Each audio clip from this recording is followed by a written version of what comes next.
Welcome back to the channel, guys, and in this video I'll be talking about Manchester United's 2-1 win versus rivals Manchester City. After beating Manchester City, Erik ten Hag has now beaten Pep Guardiola, Jurgen Klopp, Antonio Conte, and Mikel Arteta in his first 6 months at Manchester United, winning 2-1 against the Citizens, 2-1 against the Reds, 2-0 against Spurs, and 3-1 versus the Gunners. Insane stats for a new manager, right? Manchester United are now a point behind Manchester City and are currently 6 points behind Arsenal, who has a game in hand. The spirit of the team is so huge. The belief is there that the game is 90 minutes and we can fight back. I'm really happy with the performance of the team, said Erik ten Hag.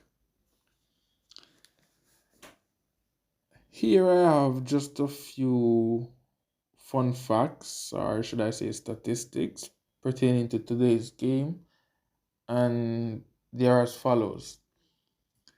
Game winner Marcus Rashford is the first United player to have scored in 7 consecutive games since Cristiano Ronaldo in 2008.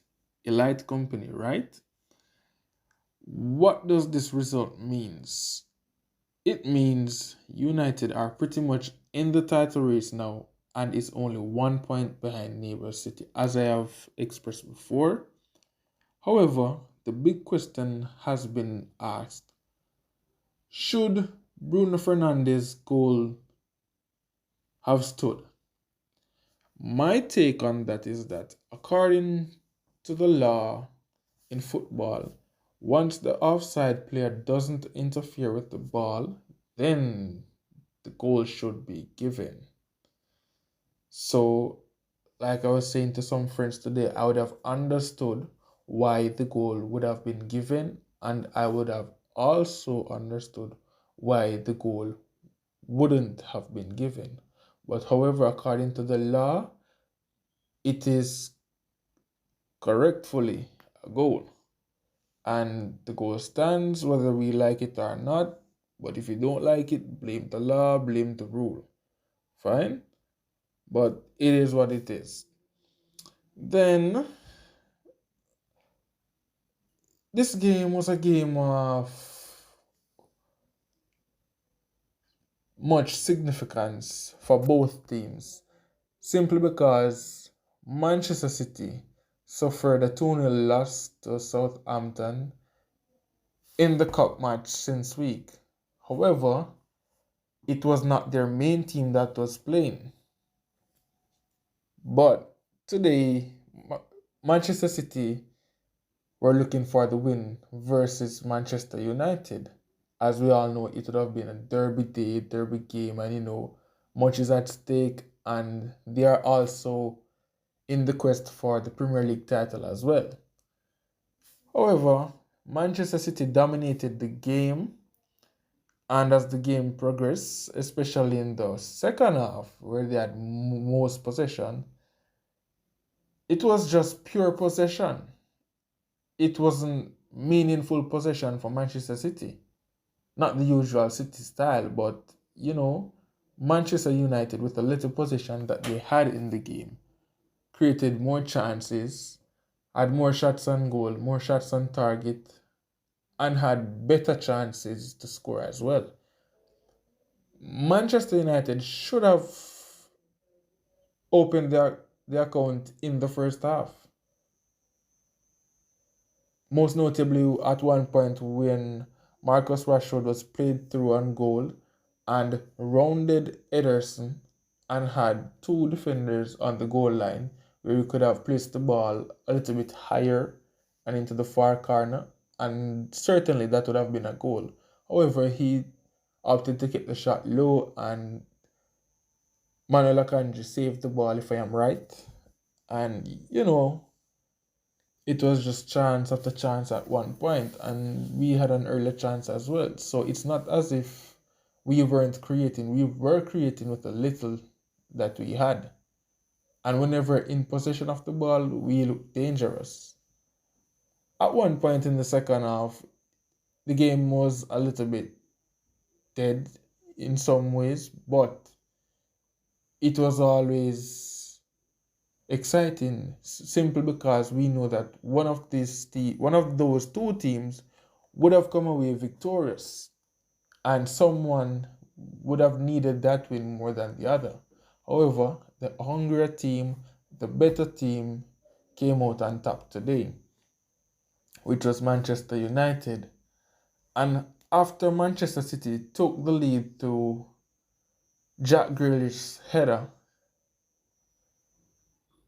Manchester United immediately tried to pounce back, and in the space of a few minutes, Manchester United were 2-1 up against Manchester City. Can you believe it? Had you been watching that game, you'd have seen how crazy it was, and it was just mesmerizing, to be honest. The atmosphere at Old Trafford, the way in which the game was going, and it was amazing, especially because I'm a Manchester United fan, like I have expressed in previous videos. And when we were done 1-0, I was like, no, today is not the day that we're going to lose. We cannot lose today. If we want to make a statement and want to make claims that, yeah, we are title contenders now, we would have had to beat City in that match to to make a statement, right? And we did so, and we will have Arsenal, who are league leaders currently, next week.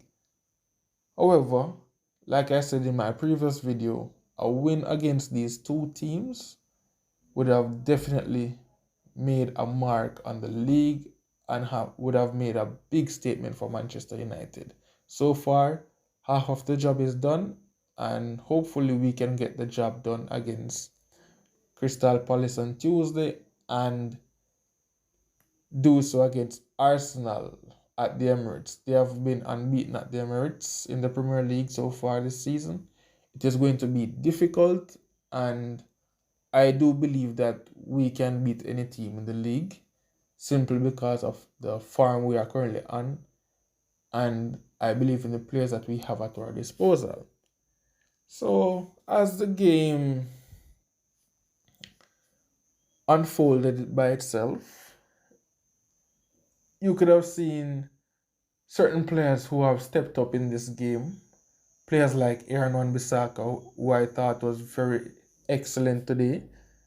He has been surely putting in excellent performances to state his claim as Manchester United's number one right back, with Diogo Dalot currently out on injury. But based on current form, Aaron Wan-Bissaka is looking like a total different player than the one that I saw last season or before. Erik Ten Hag has simply improved Aaron Wan-Bissaka drastically. And that's what a proper manager does. He comes in, a player has certain faults, he works on those faults, and he helps that player to progress.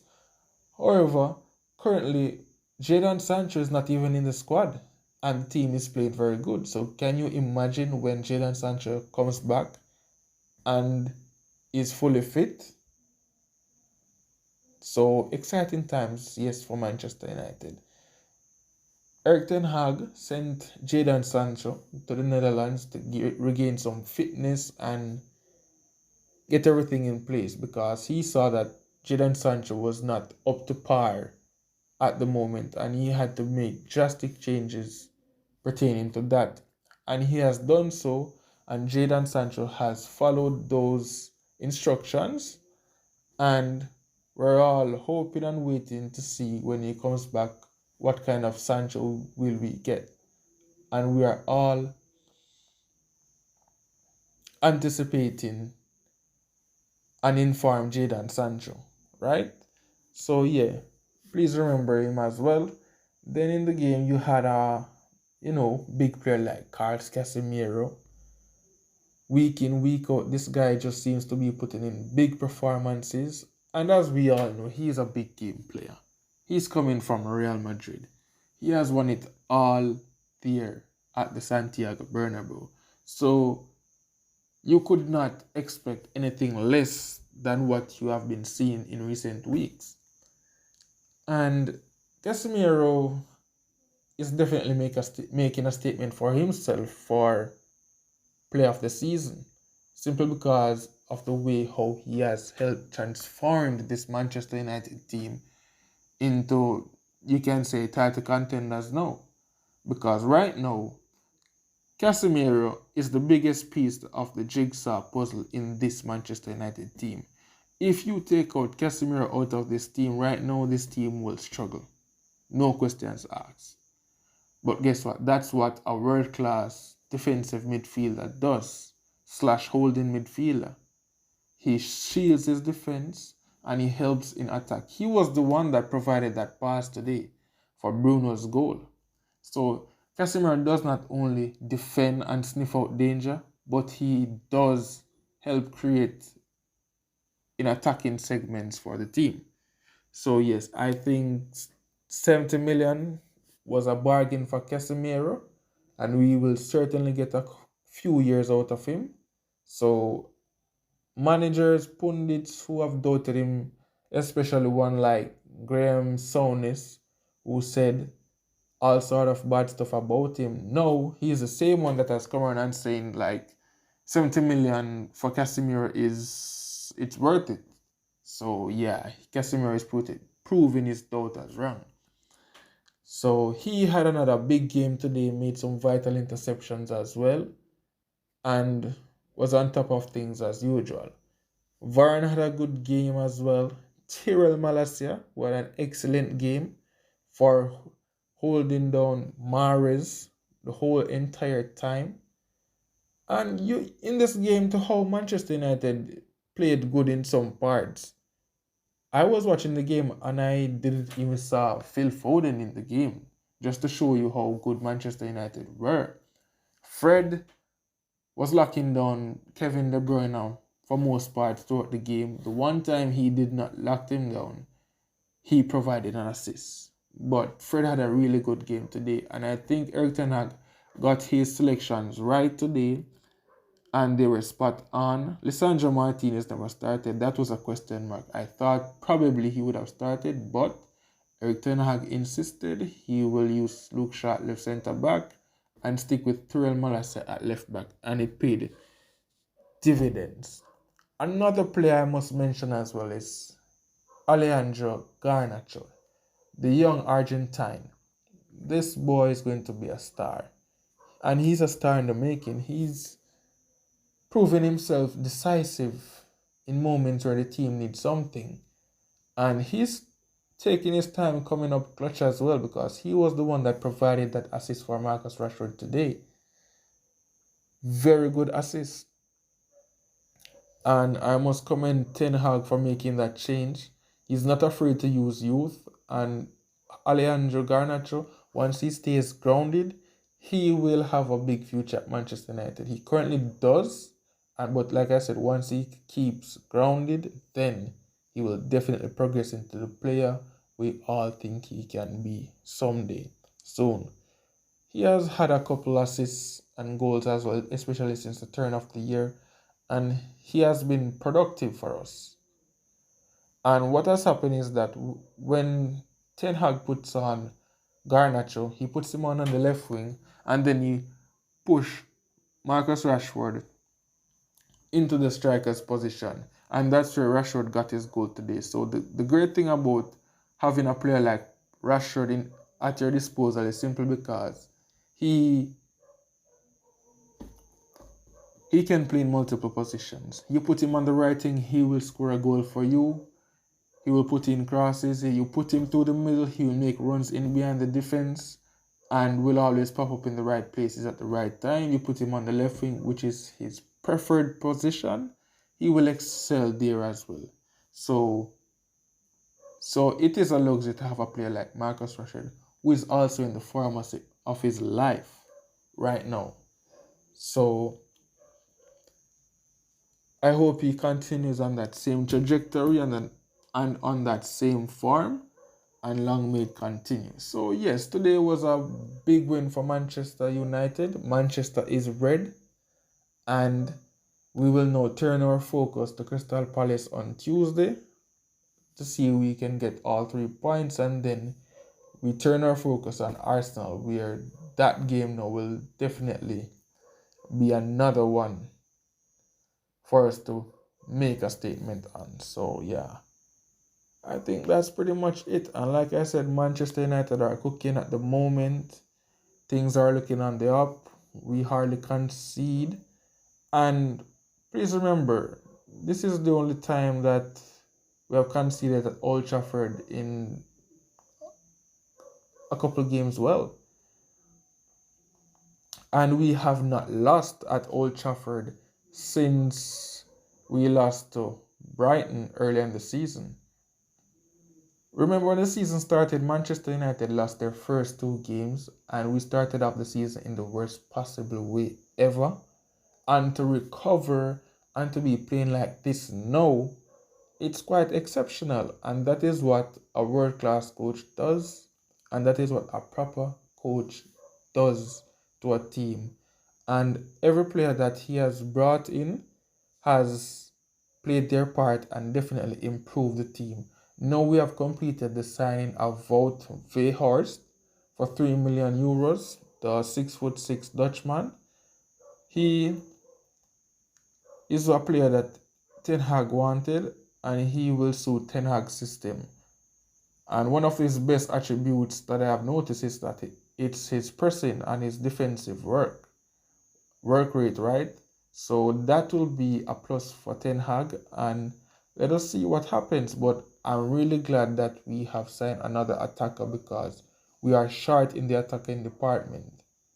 And with the signing of Wout Weghorst now, I feel much better, and we all believe in Ten Hag that he will do the right thing, simply because he is a man on a mission and a man that knows what he wants. And let's just say the man knows how to go about his business.